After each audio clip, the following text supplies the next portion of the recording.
Breaking news po mga kababayan, nako po.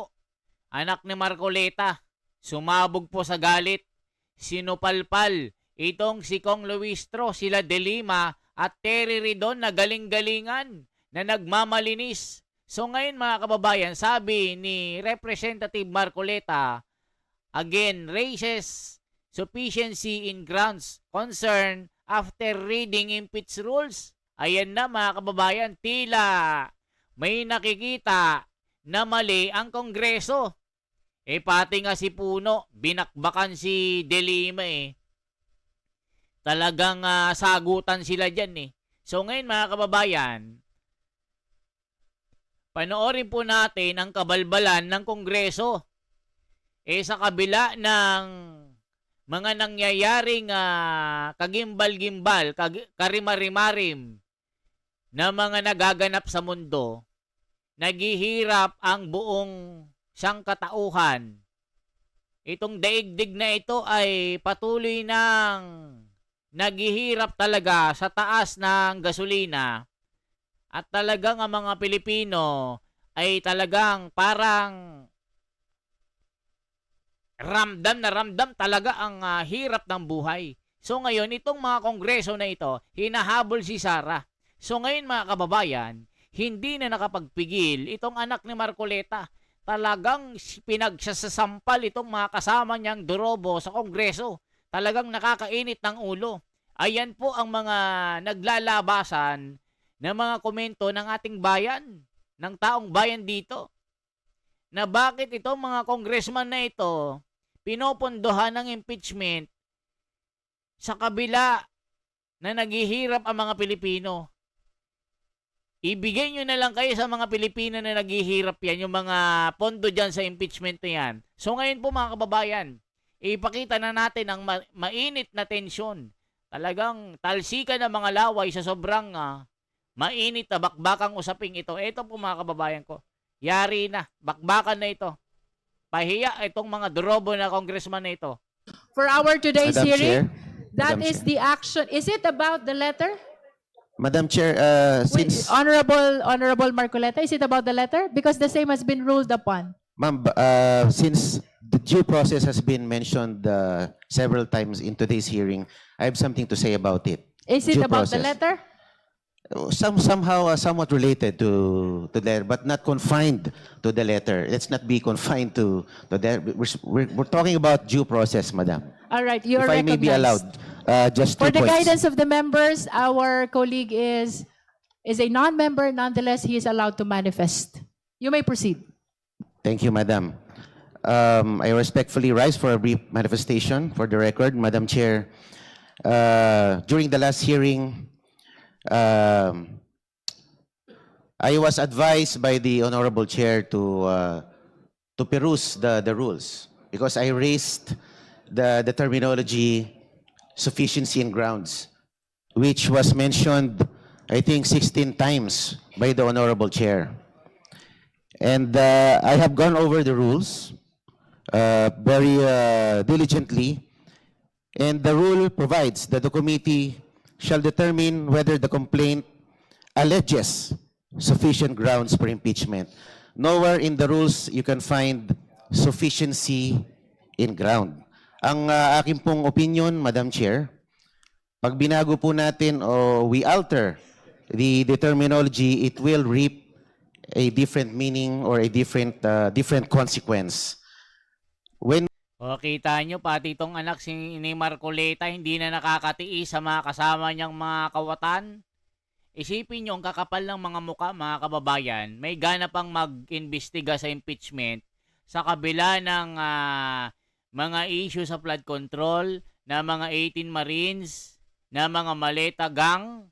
Ang hinahabol nila si Sara, nakakainit ng ulo, sabi ni Marcoleta. Ito po. we say we're just determining alleged sufficient grounds, we are just testing the allegations. Pag sinabi nating sufficiency in grounds, we seem to be weighing the evidence. So I just implore the wisdom of the Madam Chair to stick to the precise wording as stated in the rules. Yun lang, that's my number one point, ma'am. And You have other manifestations? yes, ma'am. You may proceed. Number two, madam, I have questions as to how the process of determining alleged sufficient grounds was achieved during the last hearing. How did we arrive at the determination? Because as far as I can recall, the Honorable Rufus Rodriguez suggested that we deliberate on the grounds, ground by ground, because the complaints are nothing without the valid grounds from which its own merit should be anchored.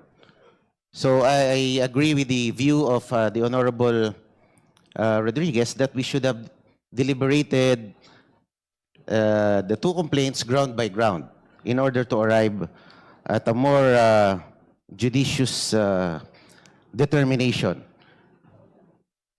And ang narinig ko lang po during the last hearing are perfunctory recital of allegations by the endorsers. So it would appear that this was just a peremptory declaration of sufficient grounds and nothing more. Yun lang po, ang aking pong pakiwari, we should be not abbreviating due process because the ruling on Duterte versus House of Representatives stated that due process and the constitutional limitations should always be present at every stage of the impeachment process. That's all, Madam Chair. The you. committee notes all the manifestation of the Honorable Marcoleta. Now we proceed to our pending motions and or requests before the Justice Committee. The Honorable Joel Chua is recognized. Thank you, Madam Chair. Madam Chair, Ayan, mga kababayan ko, si Joel Chua na. Ito yung nasasangkot sa barangay na pagnanakaw dyan sa Manila. Ito yung binabakbakan ni Yorme, yung mga barangay hall niya, milyon-milyon ang halaga, mga kababayan. Kaya winasak ni Yorme. So ngayon, pakinggan po natin.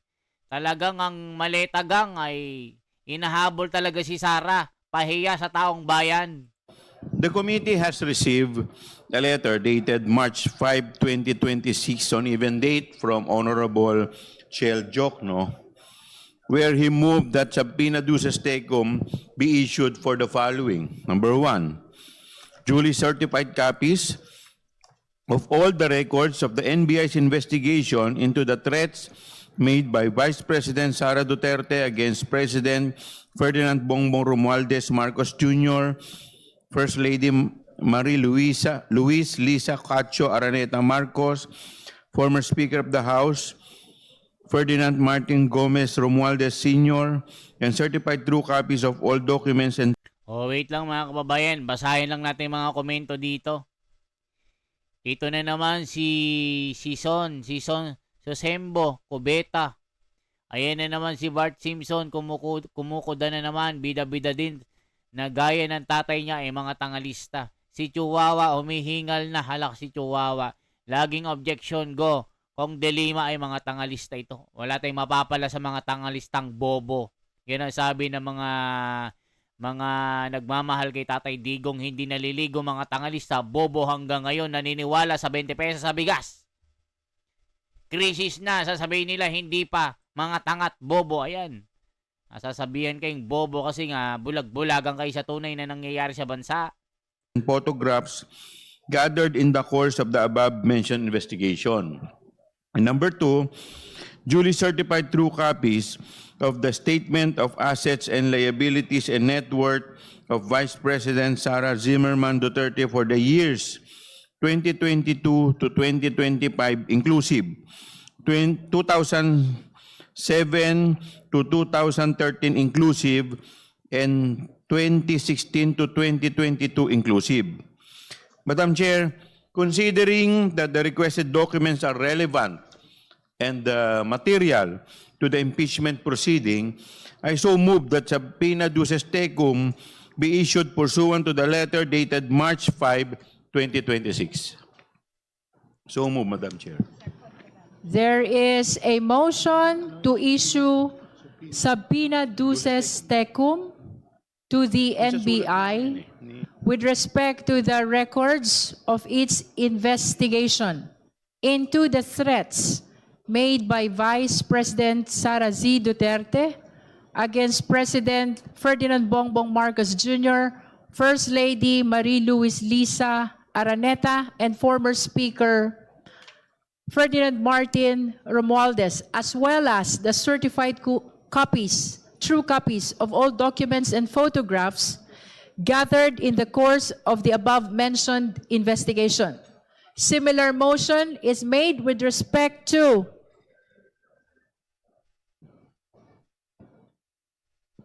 the certified true copies of the Statement of Assets and Liabilities and Net Worth, that is SALN, of Vice President Sara Zimmerman Duterte for the year 2022 to 2025 inclusive, 2007 to 2013. Ay, isipin nyo mga kababayan ang kakapal ng mga congressman na ito. Isipin nyo, papasugpi na daw. Diba? Naku, yari. Inclusive, and 2016 to 2022 inclusive. The second motion is directed to the Ombudsman. May I hear the confirmation of the Honorable Chua? For the SALN. Yes, Your Honor. The second subpoena is directed to the Ombudsman. That is with respect to the SALN of the Vice President. Do I hear a second? The same has been seconded. Madam Is Chair. there any objection? Madam Chair, The Honorable Rodriguez. we cannot Are you objecting? manifestation first before I would make my. We cannot have two motions being proposed at the same time. Practically, there should be two motions. The first motion are the NBI findings. The second is the SALN. We should go one by one, Madam Chair, because I am going to agree to vote yes to the first one. The second one, it is a fishing expedition. It is not. There are no ultimate facts on the SALN of the Vice President. So I will vote no. I will object to the second one. The first one goes, Madam Chair. May So we should hear divide- from the... We should have two motions instead of only one. Two subject matters. Under our rules, in the rules of court, motions should only be on one subject matter. May we hear from our proponent? The Honorable Rodriguez is... Binabago ni Luistro yung gusto niya dalawa agad ang isabak eh.